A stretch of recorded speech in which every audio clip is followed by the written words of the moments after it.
All right, everybody, good morning and welcome to IGTV. We have Maura Huvia with us from RSA, the Security Division of EMC. And we're fortunate enough to have Maura with us each and every week, either Maura or Lamore. All right, this week we're going to be talking about the EDED Trojan. Is the EDED Trojan really dead, Maura? So the EDED Trojan is actually a name given by one of the industry researchers, and it's actually not as scary as it sounds. So first, let me kind of reassure you. Thank you. Yeah, so, there's some scary news of late. There's been the Flame Trojan has been making a lot of headlines over the past 2 days.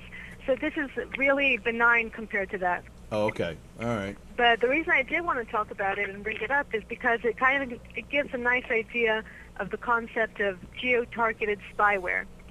And, usually when my colleague and I do our segments, we talk about password stealers, so there's different kind of Trojans, different kind of malware, and we usually refer to banking Trojans. Right? Maura, hang on a second. You just mentioned something Sure. which is kind of cool, and I don't know that everybody is fully spun up on this yet, but when you say geo-targeted, all right, now, Sure. geo-targeted to me is mapping, all right? Is that what you're talking about? Right, so geo-targeted, what I mean by that is that the Trojan only looks at activity performed on websites that are Korean and Japanese. So when we say geo-targeted, we usually mean a piece of malware that's focused on a very certain region or specific countries, and not something that is just trying to infect everybody out there. Okay. And so, as I said, this is a pure play spyware.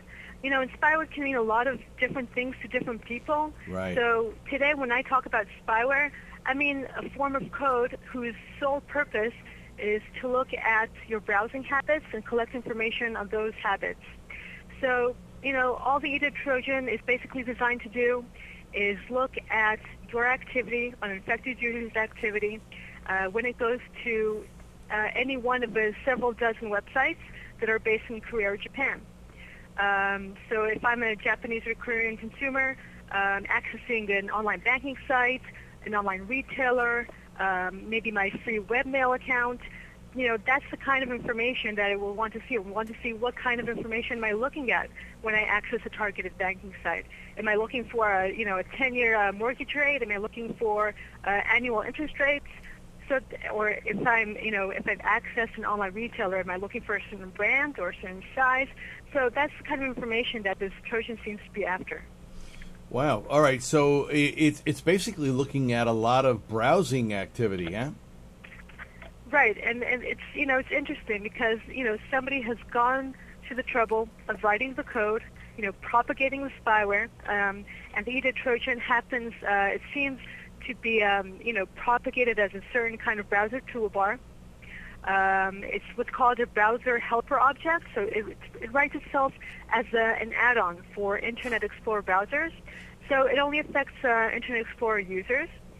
And so basically somebody went to the trouble of writing the code, propagating the spyware, setting up a bunch of command and control update points so that, so if, somebody like RSA comes and shuts down one update point, there will be a bunch of others to keep it going.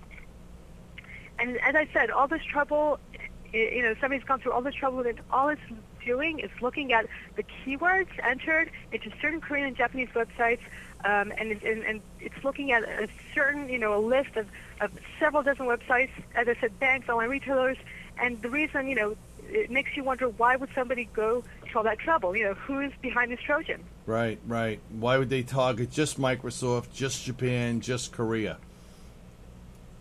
Sorry, go ahead. Yeah, so in other words, why would they target just Japan, just Korea, and then why just Microsoft Explorer? Or why, more interestingly, would be why, if you're already, smart enough to write a piece of malware that can propagate throughout the world, why are you only looking at keyword searches? Why not, look for more, say, financial information? Why not steal passwords? information that could make you money more easily. So basically at RSA we came up with 2 or 3 hypotheses of what could be behind this Trojan, what could be its objectives. Right. And it seems to be either several things, either a covert black hat search engine optimization operation, which is basically looking at together as many keyword search combinations of very specific websites, so that as a bot master or fraudster, I could build, a website, a malicious website, say with a Trojan infection point, and know the exact keyword searches that could up my rankings in search engines. So if you're looking at, when you type into your search engine 5 or 10-year mortgage rates, instead of seeing a legitimate banking site, you'd see my malicious website and perhaps get infected with malware. That's just one possibility. Another would be that it's some kind of stealthy operation whose purpose is to gather intelligence on consumer behavior. And as I said, specifically consumers in Korea and Japan. All right. Well, why don't we just take a short break here, and we'll go to a commercial, and then we'll be right back with more Ahuvia